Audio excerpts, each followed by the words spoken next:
I can hear you, but we have one first speaker, so I'm going to allow them to present after that when you will be in charge, if that's okay. So I have to wait for, is it? What is it? Should I start now? No, wait. We're going to start by 9:45. Okay. Just 2 minutes to go.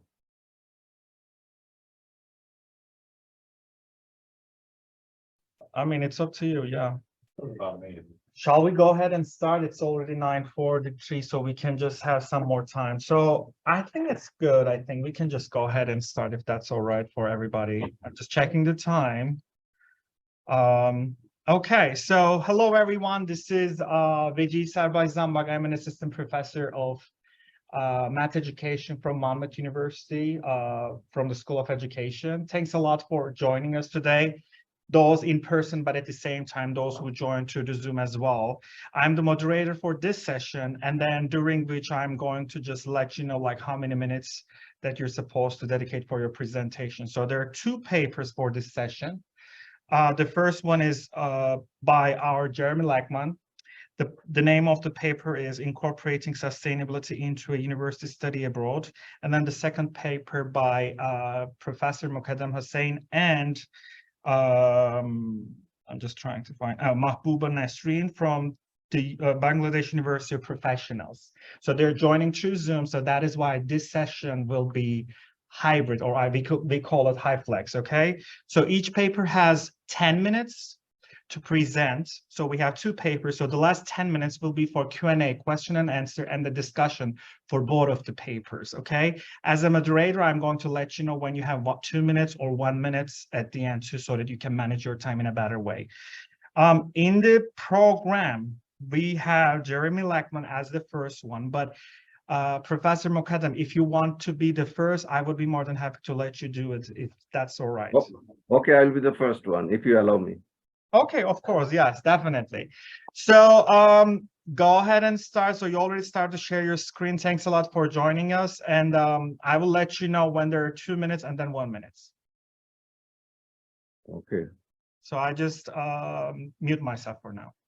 Okay, should I start now? Okay. Very good evening to all of you. Well, this is Professor Mukaddam, and on behalf of Dr. Mahbuba Nasreen from Bangladesh University of Professionals. The title of our paper is Climate Change, Just Transition and Clean Energy for Sustainable Environment and Livelihood, case study of Bangladesh, of course. Well, we all know the causes and consequences of climate change, so I am not going to discuss in details. So it's happening because of the two causes. One is anthropogenic cause, that is man-made. Another is natural cause. But why this particular climate change matters? It matters because the global warming situation is happening, and it is very faster than any point in the recorded history. And climate change is nothing new. It was here, it is here, and it will be here. But what's the new dimension? The dimension is the extent, the magnitude, the severity, and this particular intensity. So these four situations has devastated this particular whole global situation. As a consequence, we are suffering in terms of greenhouse effect, global warming, and the extreme climatic variability. And because of this particular situation, you know, the causes and consequences of this particular situation, nature of causes of climate change, Earth climate influenced and charged through natural causes. It is, as I mentioned, and it is the volcanic eruptions, ocean currents, and Earth's orbit, solar variations, latitude and elevations, etc. And methane gas, nitrous oxide, ozone layers, and chlorofluorocarbons, these are emitted because of this particular human actions and anthropogenic cause and consequences. And what happens because of this particular climate? We all know about the temperature increase, humidity increase, precipitation happens in very unpredictable ways. Solar radiation is happening, topography is changing, water flow is either speeding, or it is because becoming is lesser extent. And vegetation, sometimes we are having the massive deforestation and desertification. And this is a climate change scenario. So we all know about this particular situation. I'm not going to talk about this. Now, climate change and rising sea level and ocean acidification, this is a concern for Bangladesh, because Bangladesh is very much part of this particular coastal region, and we got the 18 districts in this particular area, and more than 40 million people live in this particular area. And the contribution of GDP is about more than 2%, but unfortunately, this particular coastal zone is very much devastated by this particular tropical cyclones, storm surge, and salinity intrusion and stagnation of saline water. At the same time, we are also been devastated because of this particular frequent flooding and other situation. So as a consequence, climate change and ocean acidification has the tremendous negative impacts and implications in the context of agricultural productivity, in the context of people's livelihood, and in the context of biodiversity and other situations. And it is also devastating the marine resources. We are having the largest and longest marine offshore in our country, and it is more than 100,000 square kilometer, and we are having the huge marine protected area. But unfortunately, we are unable to protect this particular situation because of the extreme climatic variability. Now, the climate change. Professor Mukaddam, yes. If you're changing the slides, we're not seeing that, by the way. Now, can you see? We only see the first slide, nothing else. What's happening? You might have to stop share. You should stop sharing and then start sharing again, maybe. Okay.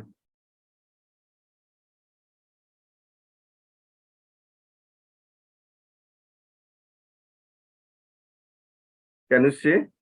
Now we can see the third slide. Yes. If you go, yes, we can see it now. Yes. Thank you. All right. Yes. Okay. So distribution of distributional effects of climate change here in Bangladesh, you could see impact of high temperature. It is impacting this particular urban residential area. We are having the devastating urban floods and other situations, and we are also very much vulnerable in terms of people's health and welfare conditions. We are also very much devastated because of these people's limited outdoor sharing of this particular income and employment activities. And we are also devastated because of this particular frequent flooding in the coastal erosions. And we are also having the risk in terms of infrastructure disruption. We are also having the risk in terms of climate and weather related supply chain distribution and production relations. And we are also very much risked in this particular agriculture, fisheries, and forestry productivity. And why Bangladesh is a vulnerable country? Bangladesh got frequent floods and other disasters. We are very much prone to earthquake, and this is most of the part of the Bangladesh are very much part of the red zone. We are also having the drought in the northwestern region. We are also having the flood, and we are also having this particular devastating cyclone. And so vulnerability, this is a particular situation. You could see this particular situation. And Bangladesh is a vulnerable country, and it is very much part of this kind of devastating impact of the cyclone, and it does cost more than $1 billion per year or annually. By 2050, a third of the agricultural GDP could be lost, and 3 million people could become internally climate migrants. So that's why we are recommending some kind of transformation and transition that is called the just transition. And this is a climate neutral economy that will be ensure this particular sustainability of the livelihood of the people and the community. And just transition is a climate neutral economy that provides and guarantees better and decent job, social protection, more training opportunity, and greater job security. And it does shift the economic control to the communities, and it also demonstrates the wealth and workplace better situation. It provides advanced ecological restoration, and it also able to support the racial justice and social security, and it also able to help to relocalize most production and consumption, retain and restore the culture and tradition. And this particular just transition seeks to ensure that sustainable benefit of green economy transition would definitely help our economy, productivity, and industries, communities, workers, and consumers. And this particular opportunity, it has been created globally, locally, and regionally. And this particular green and just transition situation is one of the major areas, very much part of the renewable energy sources available in Bangladesh. You know, Bangladesh is very much hot and humid. So we are having the plenty of opportunity for sharing this particular solar power. And we are very much potential in this particular solar power resources. We are having the bay offshore, so we are having the wind power and tidal power and wave energy and waste converted to electric energy. And we are also having the opportunity of biogas and geothermal situation. So if we are able to do this particular situation, then we could able to make this particular production system very much sustainable, and we are also able to minimize this particular carbon emission, and we also able to have the better market for sustainable energy, and we also able to very much self-sufficient in production relations. And this is a particular transitional situation in Bangladesh. We are having the many projects that including this particular wonderfully hydropower station, and currently we are having this particular solar power in transitional situation. And as a consequence, we are having this particular better opportunity to consume this particular renewable energy, and we could less rely on this particular fossil fuel. So 100% renewable energy in Bangladesh definitely would help us to low carbon emission. We are having the Washington December 22 250 million financing that by World Bank, and it is helping us to strengthen this particular transition of this particular situation. And green industrialization process is also in the way, and we are having the green industrialization with the support of the Western world, and we are having a sustainable energy pathway in Bangladesh, and the transformation of Bangladesh energy sector are having the better and positive impact in this particular supply chain and value chain. The transformation of Bangladesh energy sector over the last few years are having the positive impacts and implications, and this particular, however, we got some challenges, but we are having some kind of policy actions. This particular policy action would able to involve the accurate demand projection and emphasis on reliability, sustainability in terms of enhancing on energy efficiency and increased investment for production of renewable energy. And at the end, the country would able to consider the following measures. So new measures, it can estimate the demand of this green energy, and we can able to modernize the electric grid, and we can also have the basic introduce of this particular green energy, and we can estimate future demand for renewable energy and gradual replacement of existing electric grids and also conventional energy sources of fossil fuel. And scientific innovatives can also help us to have the green and clean energy efficiency for sustainable environment and livelihood, and set realistic target for green and clean energy with the distributed justice for sustainable livelihood. So this is a particular future policy options for the energy sectors of Bangladesh and possible way out. The government needs to private sector investment opportunity for green and clean energy. The government needs to spend more initial stage of novel equipments and efficient green and clean energy manufacturing sector, and adoption of alternative methods of energy consumption. Additional investment also exploring the green and clean energy. For sustainable energy extraction, we also need to consume utilization through cross-border investment opportunity. And Bangladesh, of course, is trying to graduate from this developed country in 2026, and would like to become a developed country by 2041. So here we can see that we are having the clear vision of transforming its energy sector to remove the prevailing barriers. So this is overall my presentation. Thank you very much for your time and consideration. Thank you. Thanks a lot. So I would just like to congratulate Professor Mokaddam and their paper presentation. So I'm going to ask you to stop sharing because I'm going to invite Dr. Lackman so that he's our second speaker. Thank you very much. Thank you. All right, everyone. Thank you for coming. I might try to turn this a little bit. I am not much one for being behind podiums. So thank you all for coming. For those of you who are here in person, and for those of you who are virtual, can you see me, everybody out there? Awesome. Yes. So quick introduction, my name is Dr. Jeremy Lackman. I'm an assistant professor, hopefully an associate professor for next year, once the board of trustees signs off on some paperwork on the tenure track line here at Monmouth University. I teach in the School of Nursing and Health Studies in the Department of Health and Phys Ed. I'm a health and physical education teacher education prep person, so I teach future teachers how to teach in health and phys ed.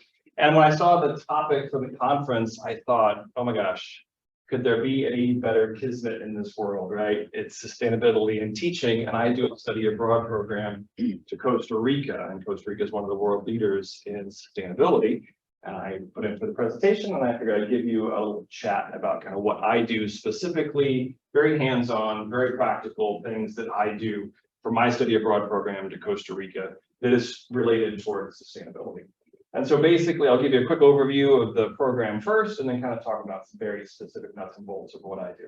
So I teach a study abroad program. It's a faculty-led study abroad program, so it's not an official Monmouth-sponsored program. It's not a full semester. It's about 10 days in spring break. That's when we physically go to Costa Rica. But the way the class works is we start in January, like a regular spring course. It's a 3-credit-hour class. It counts for different requirements in our major, for PE skills classes. It also is a global understanding gen ed course here at Monmouth University. And students can take it for a wide variety of different reasons. They kind of fit in different buckets that they might need to graduate. So they have to apply October. There's an application process that's online, of course, no paper anymore. So there you go, sustainability.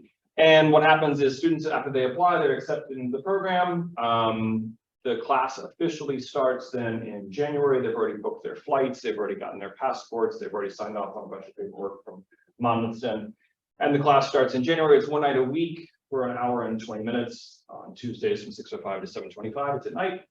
And we go over a wide variety of different topics. We talk about outdoor adventure education, how to implement it. We also talk about different things about Costa Rica as far as sustainability, the people, the culture, the music, the language, their art, all those types of things. And then eventually at spring break, we do go down to Costa Rica. We're there for around 10 days. We do outdoor adventure education programs while we are there. So they kind of get to see that in action. We do whitewater rafting, we do zip lining, we do surfing, we do yoga, we do hiking, we do biking, we go to national parks, we see animals. And in each year, we focus in different areas in the country. Costa Rica is one of those world leaders in ecotourism and sustainability.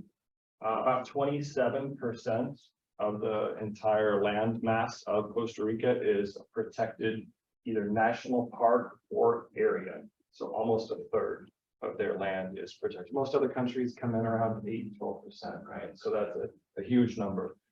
They started benefiting from that in the 1970s, just brief history. They were deforesting everything, and the people kind of got together and said, maybe we should protect this.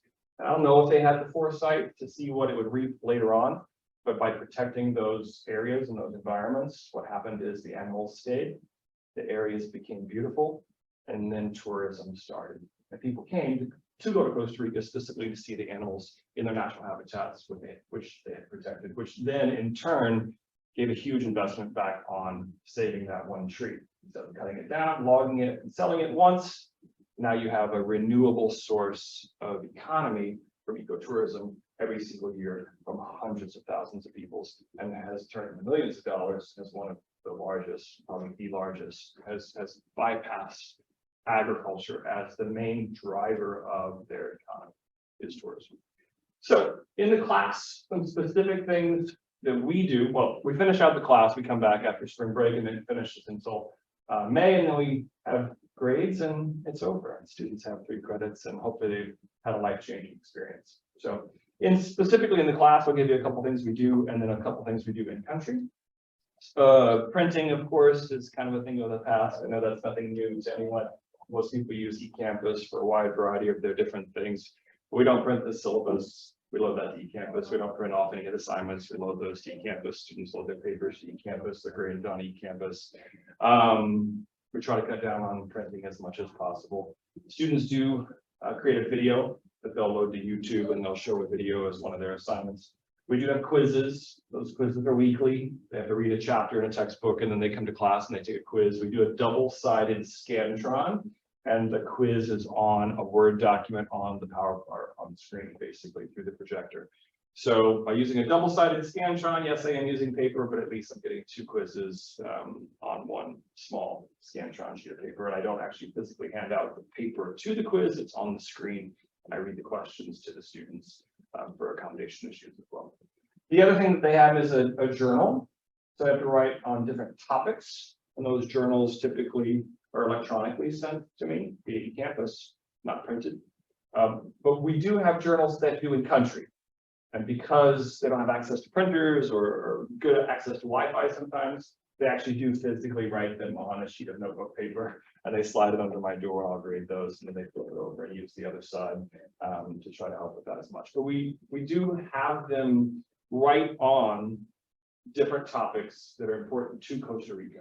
One of those is ecotourism. Another is sustainability. Another is carbon neutrality.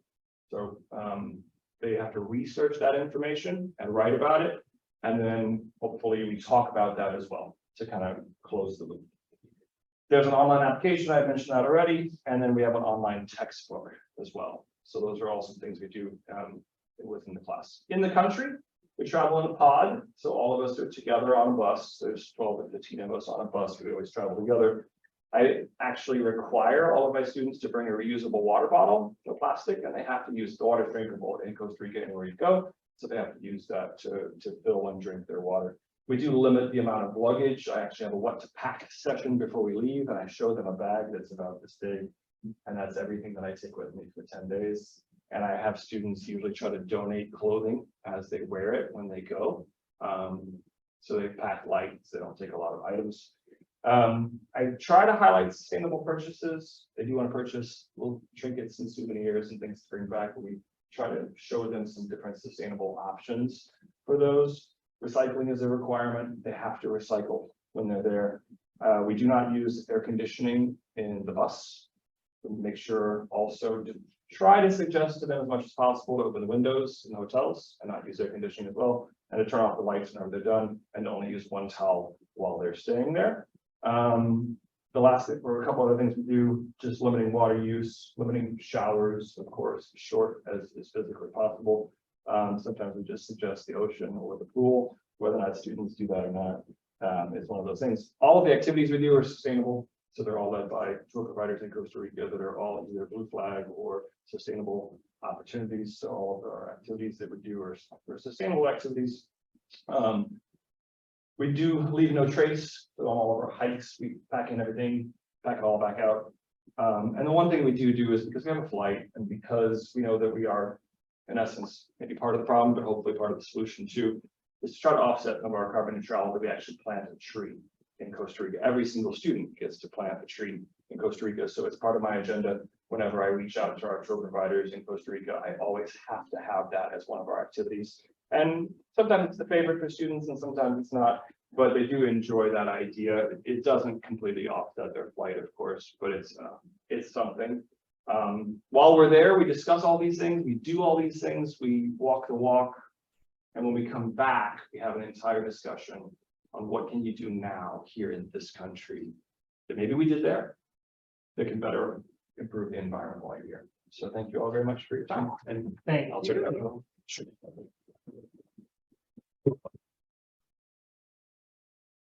Okay, so, oh, I have to take it here again, I guess.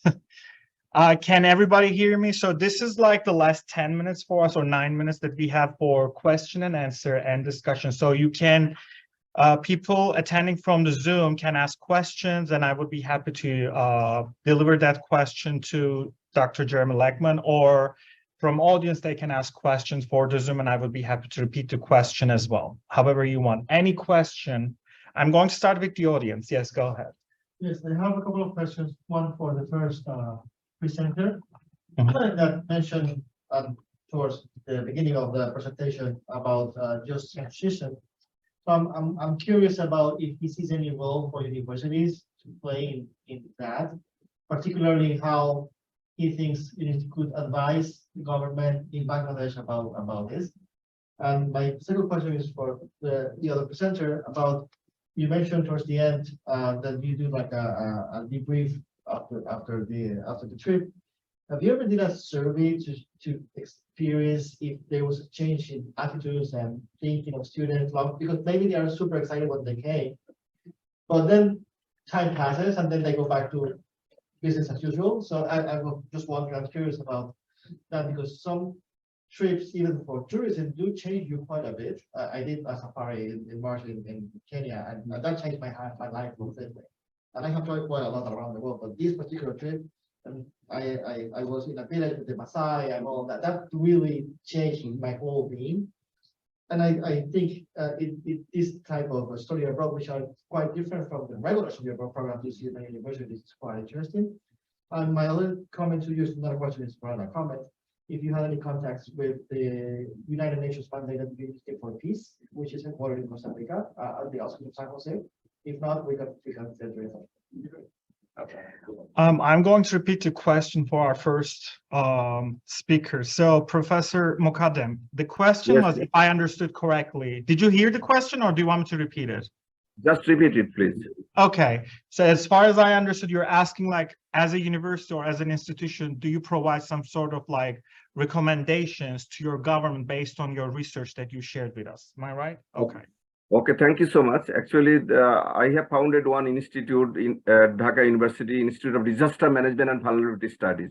So we do conduct a lot of research actually, and on the basis of this particular research findings, so we also very much involved with the ministry and of the government. Also, there are many sort of laws relating to this particular climate change and disaster management issues, global and also local. So in the context of international UN ISDR and in the context of HIGO framework for action and Sendai framework for action, so we are also ratifying those particular laws, international obligations.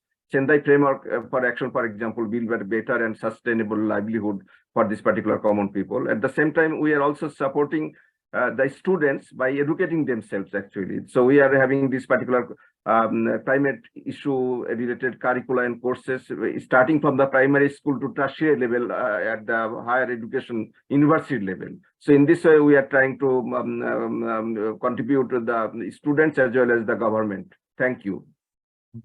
Any other follow-up questions? Okay, gotcha. And then Jeremy, so do you want to come here? Business card for you, for the second part for the comment. So yeah, I'm not aware of the organization in Costa Rica. I did live in Costa Rica for 2 years. I worked at Earth University, which is between San Jose and Limon province, basically kind of in a rainforest area. So that school is called Earth. It's a sustainable agricultural university of about 400 students. And they take students from all over the world. And there's about 100 students in each class. And they provide basically a completely free education, free housing, free degree, and free meal plan for students to become change leaders in the world, ideally to go back to their home country and provide change to their community through sustainable agriculture. And so it's a really interesting concept, a very new university, a crazy concept, not kind of a typical business model. So I'm very familiar with Earth. So we typically go to Earth. But yeah, I'd love to learn more. And then in regards to the first question, we have a course evaluation, of course, but that doesn't really get at what you're asking. There is a reflection paper that students do when they return. And there is a question in there about what are some of the things you're going to do to change.